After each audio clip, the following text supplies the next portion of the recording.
Let's get started here. So thank you everybody for joining today for our March edition of CPS WEBtips. I'm going to be your presenter today. My name is Tim Dempsey, and let me share my screen.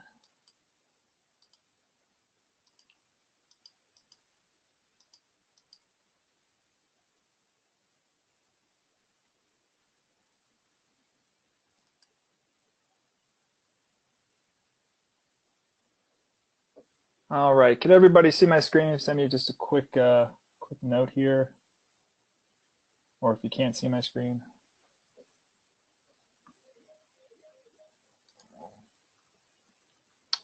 All right, so just a little bit about me.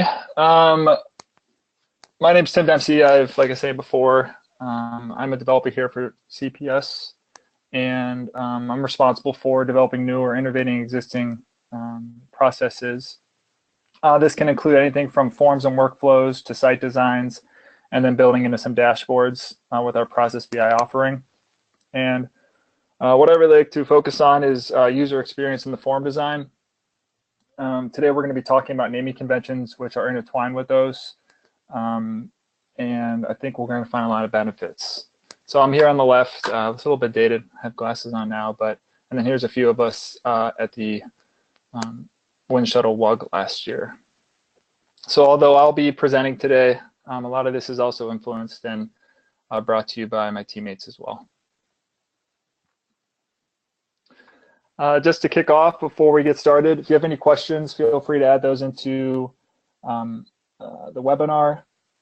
Raise your hand if you have any questions along the way. We do have a question and discussion time at the end of the presentation, but feel free throughout to also ask. We want to make this as more of a discussion if we can. So what are we going to be talking about today? Today we're going to be talking about naming conventions and your solutions and processes. What we have built in is just a general overview of naming conventions, not too much of a deep dive, keeping things at a high level, but just speaking to those and why it's important that we implement them. Secondly, we're going to start doing some demos. We're going to dive into a composer solution, and then also how it works within scripts. From there, we'll go into SharePoint and talk about some best practices, some tips and tricks, and hopefully save you some time on some of the gotchas we've got through while developing. And then to wrap up, we'll just summarize what we've discussed today, have an open platform for any questions or discussions.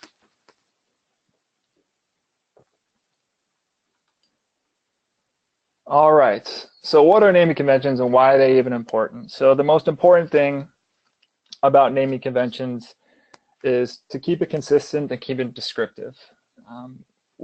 If you guys notice out here on the left, could someone tell me which vendor account number we're using?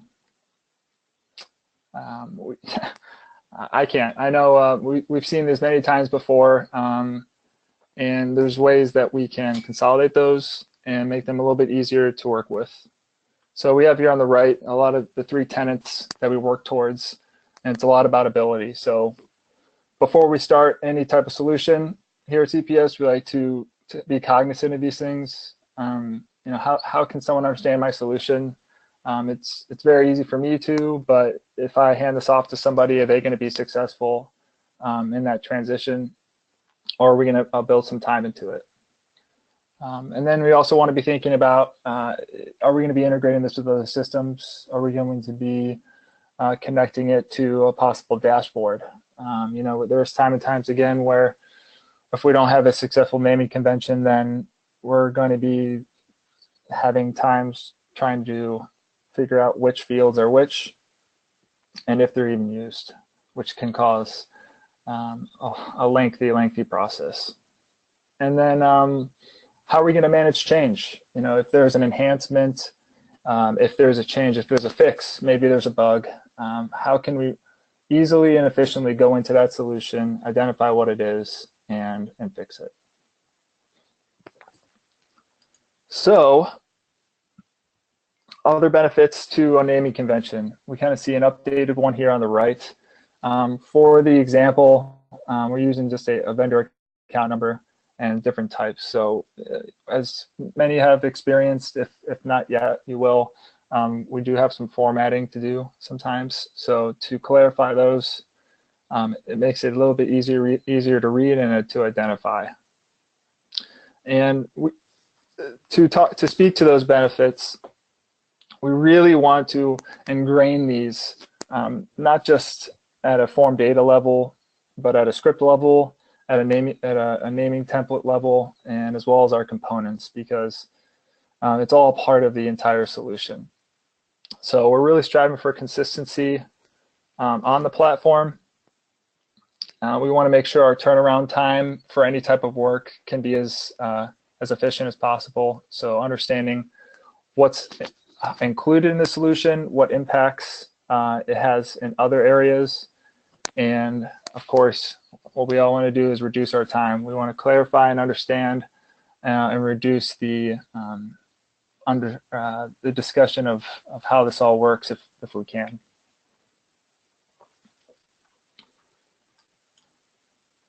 So the couple demos today, we're going to dive into Composer. We're going to take a look at our form data tab, what we just spoke to earlier, and then how we can be more descriptive in our rule labels, and also workflow, which is not seen here, but then also scripts. If there's a better way that we can plan to implement scripts in the beginning, it might save us a lot of time at the end. From there, we're going to go into SharePoint. I'm going to show you guys how to create columns, what you want to do, what you don't want to do to save you time, and then we'll just wrap up with some summary and some questions of what we discussed today. So hopefully this clicks here, and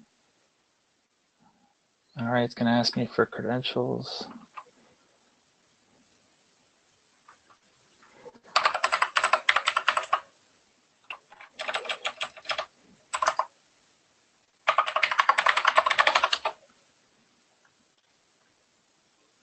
It's going to ask me for my credentials again.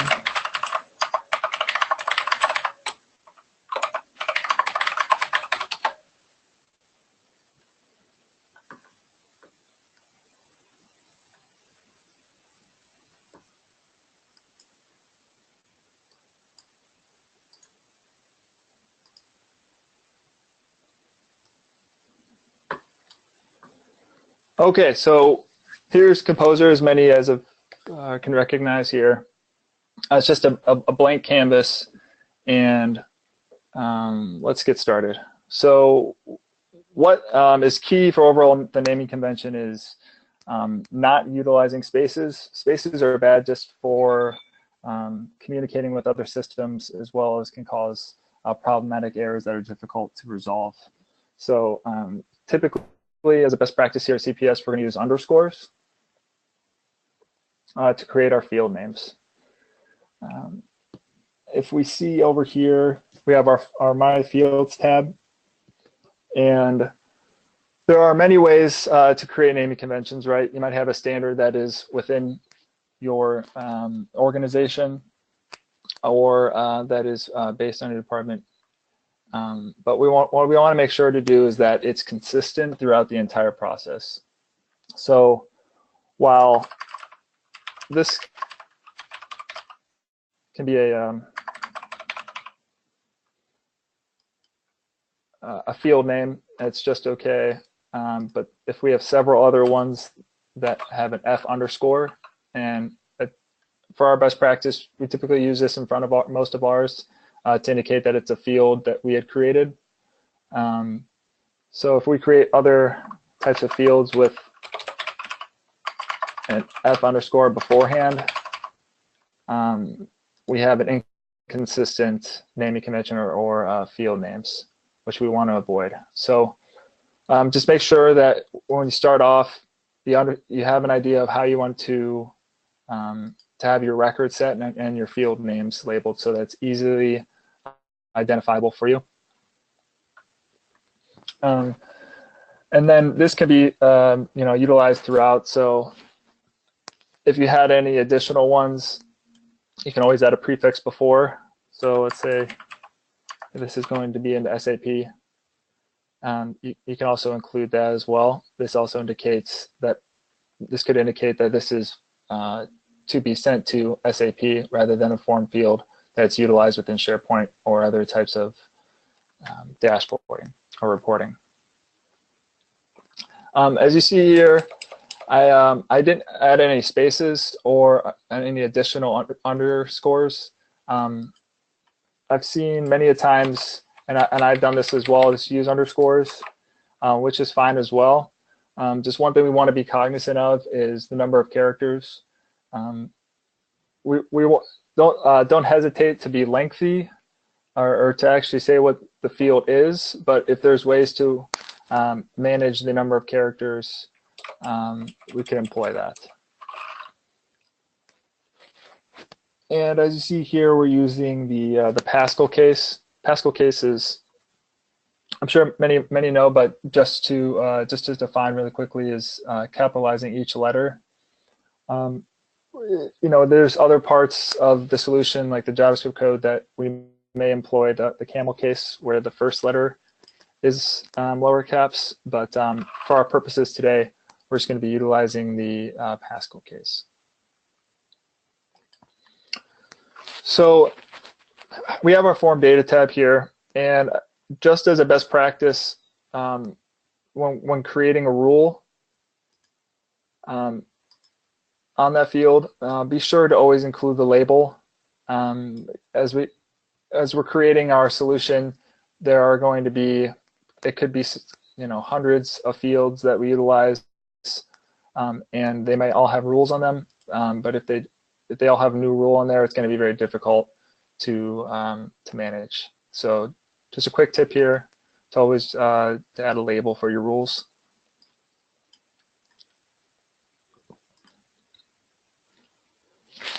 So we discussed how to employ a naming convention within the fields, to avoid spaces, to utilize your underscores. Another best practice we use at CPS is for repeating table and repeating table groups, or repeating table and repeating table fields. So I'm going to just add here repeating table. We'll call this vendor account address.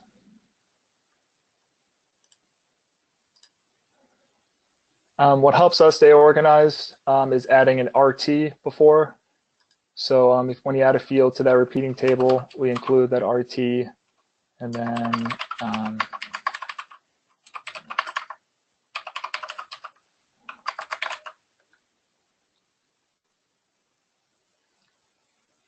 this helps us indicate that it's in a repeating table whenever we're going to utilize this either within our coding or within our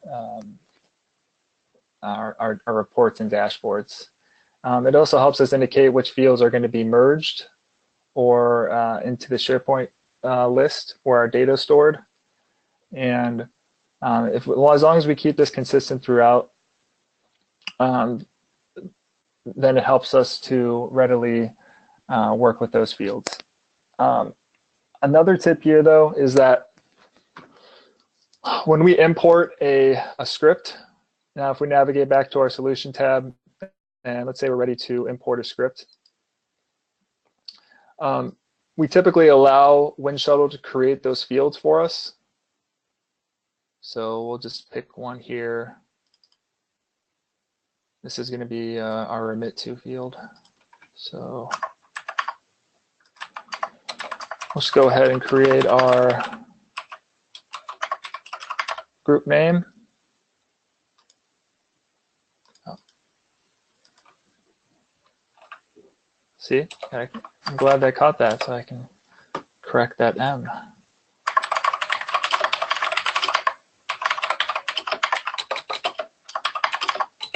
Let's add a brief description.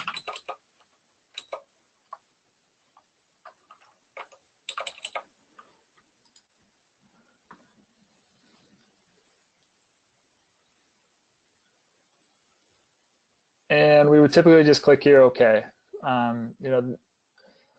Once we've added these, as a developer, this indicates to us that these were created by the Winshuttle script. Now, you may have noticed, though, that these are all prefaced with zrem, and that was by design. So to save you some time here, you may have, in a case where you may have the same script, but imported more than once, Winshuttle will increment each field with an _1 or another _1 after that, which it can make things a little bit of a mess to see in how we can utilize those fields and working with those fields within the solution. So one way we can improve how we work with those fields is within transaction. Now, just to reiterate, these are for scripts that are typically used more than once. So, for instance, you might have in this case, this is for a remit vendor. You might have an order vendor, or creating a new main vendor, or manufacturing vendor, etc. So what helped to identify which fields are for which script, inside the script, you can actually update or edit the description and prefix those for each one of the fields. And this was a tremendous help when working with building your form intelligence and your form design, when you're creating your validation rules or any type of functionality that may need to be working with all these fields.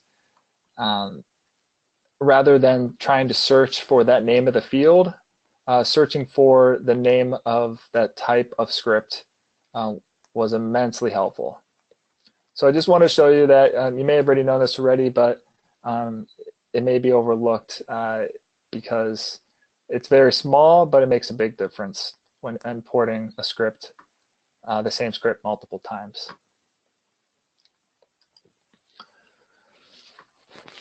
So that's really the transaction script, generating those, allowing Winshuttle to create those fields for you. It can be long and arduous to go back in and update all these fields, but if that aligns with your naming convention, definitely employ that. Here, this didn't take it wasn't too bad to put that zrem in there, but if we add in another script, let me show you what that looks like.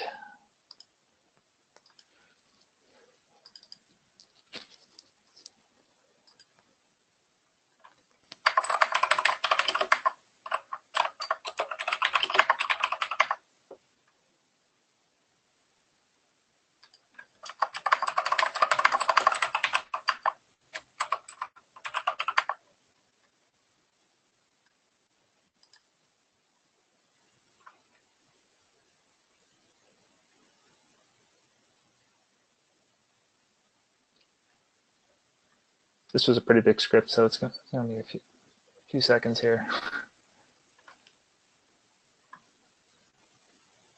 So we can see here, these are easily to read, easily to identify. I understand just from the first look that all these fields are pertaining to the order address. If we're just going to create an order vendor, I click OK. It builds into our fields.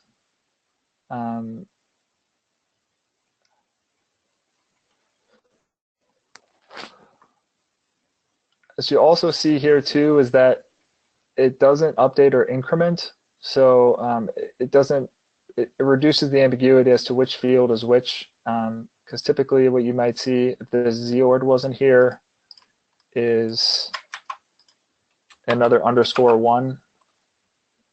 So we want to avoid that. We want to prevent that from happening because this can cause a lot of confusion. So just adding that little descriptor beforehand can save your time in the long run. So that's really in a nutshell for scripts. I want to show you just the little tip there and how we can build those into our Composer solution.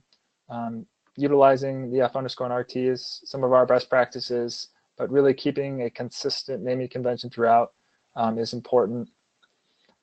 And another item I just wanted to briefly touch upon is the workflow. When we create a workflow, we want to ensure that we're creating a clear and concise name for most of our nodes, because they can become, well, for one, the workflow doesn't allow for the same name twice. So while going through it, these may increment by +1, 3, 4, 5, and 6, but we want to ensure that these task names also comply with what they actually are. So send approval, or prefix it with the role of the swim lane. A lot of times you may have a similar approval task, but to many different swim lanes. So adding that swim lane ahead of time may help you better identify which task it is.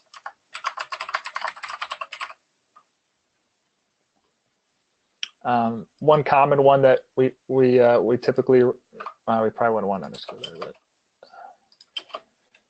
but these are going to be kind of displayed, so the underscore is not needed for there as well. But what we typically see though is sometimes notifications just won't be renamed or relabeled. They're just added on as these, but it is important.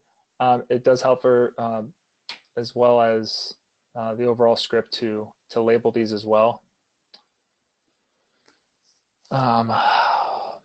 So just wanted to touch upon that point.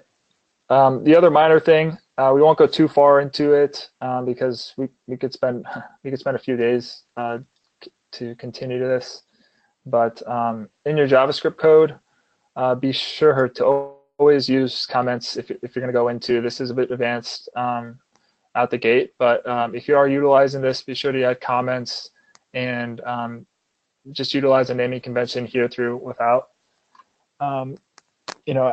As our best practice here at CPS, we typically use a Pascal case for our functions. So this may look something like this.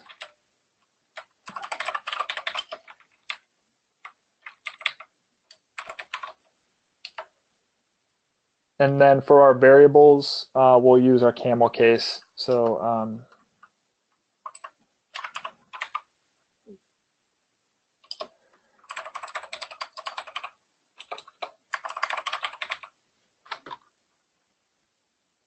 we see here all the caps are before each one, and then the first word, the first letter of the first word is under caps for our variables, and this just helps us identify those without having to continue to search for them or identify what they are.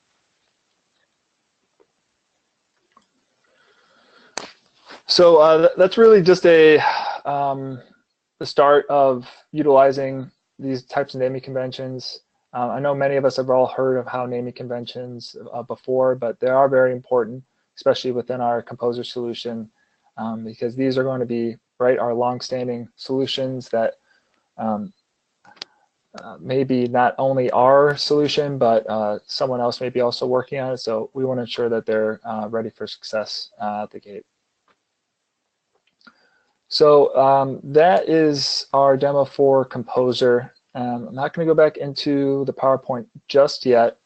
I'm going to go back into our SharePoint. Okay.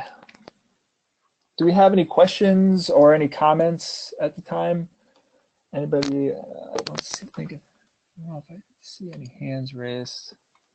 Oh, thank you. Thank you, Jason.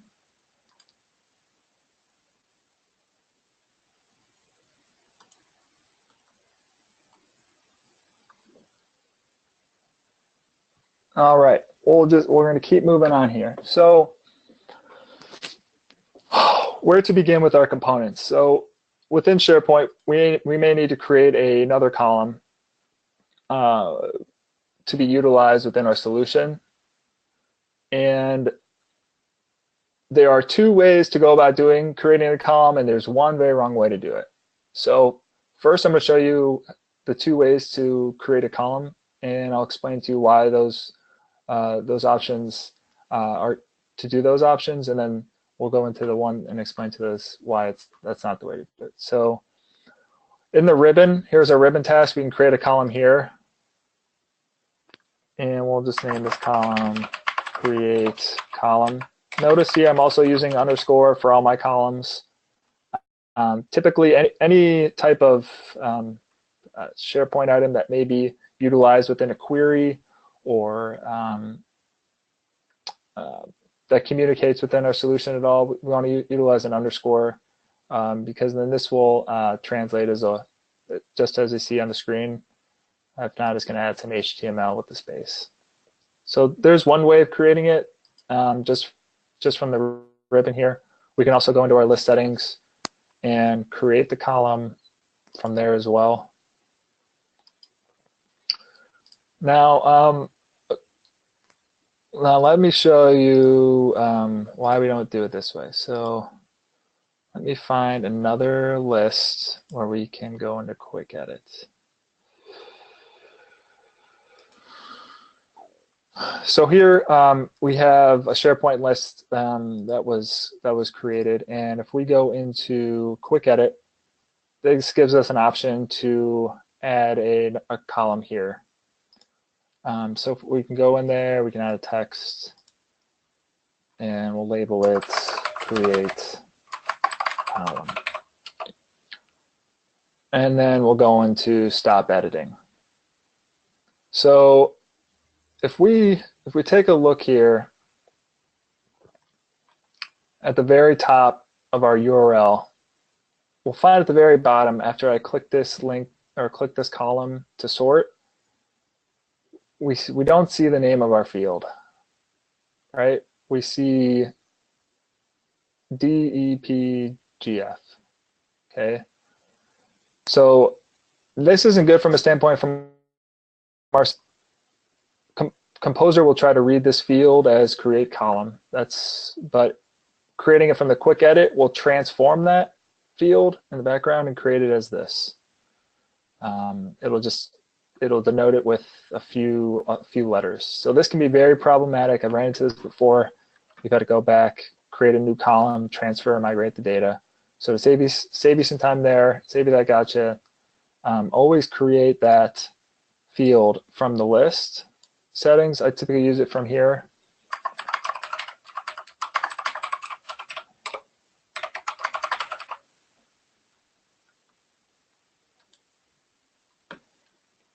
And we see at the very top in the sort field column, we have our create column list. So it's one tip on how to see what is actually being read in or queried into your Composer solution. At the very top here, you can see that this create column list is going to be a one-to-one match. But then we see here this EPGF can cause a lot of issues. So avoid that at all costs if you can. But just like Composer, inside SharePoint, you want to utilize the underscores for our column names. SharePoint groups are okay if we want to use those with the space. The SharePoint, let me open up the Composer again. The SharePoint group users control will read that group right in. So those are okay from a group standpoint, but definitely employing within the columns if you're utilizing that as data. So if you're bringing in any states or countries, for example,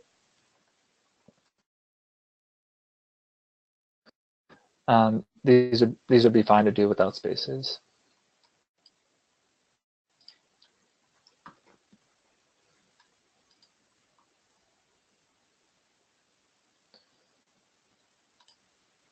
All right.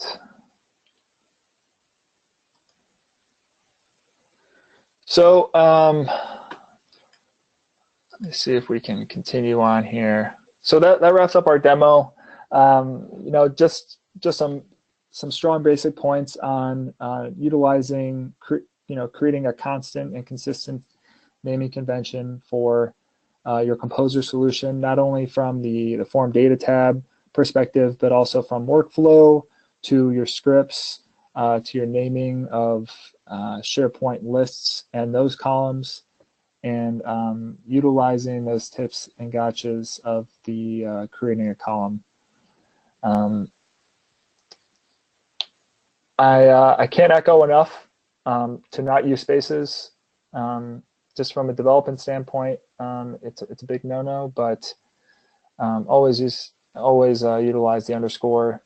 I'm sure many are familiar. We want to avoid special characters in our fields, in our naming template, and really anywhere that's going to be utilized for URL and other things, of course. But thinking of the name of, or the type of the solution name and the naming template, many a times we want to utilize a field that is a descriptor for that request, and that could be a name of a company, that could be a name of a person that may have an accent mark.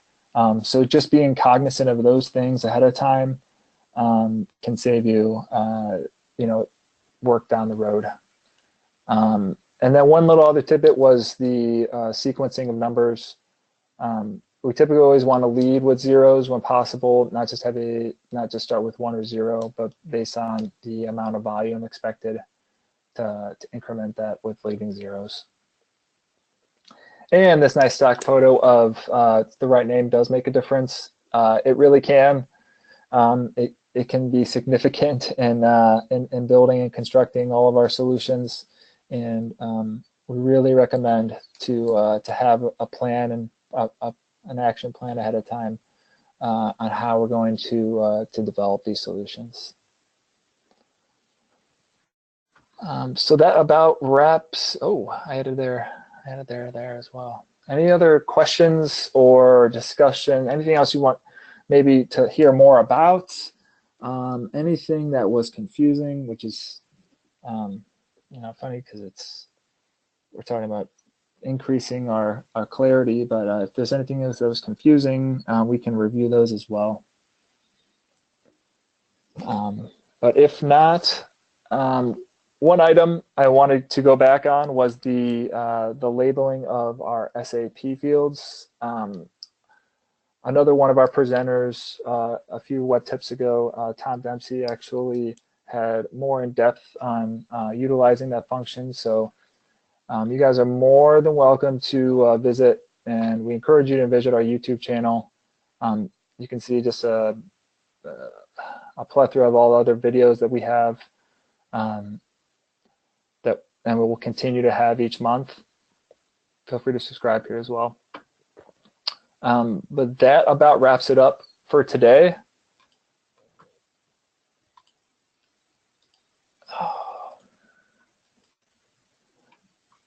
Here's a slide here to see what our solution care offers. If you guys have any other questions on how we may be able to work together in the future, or just to have a discussion or a conversation around any type of integrations or systems, you know, feel free to reach out.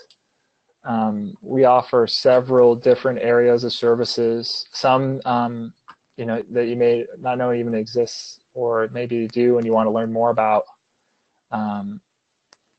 And here's just our contact information. Feel free to reach out to us here. And that about does it for today. I really want to thank you guys for joining me.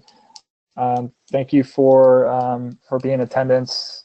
This is, although a topic that can be general, but it can be often overlooked, and it can really empower your solution moving forward. If you have any questions, feel free to reach out afterwards, as I mentioned before. But thank you again, and we'll see you next month for the April WEBtips.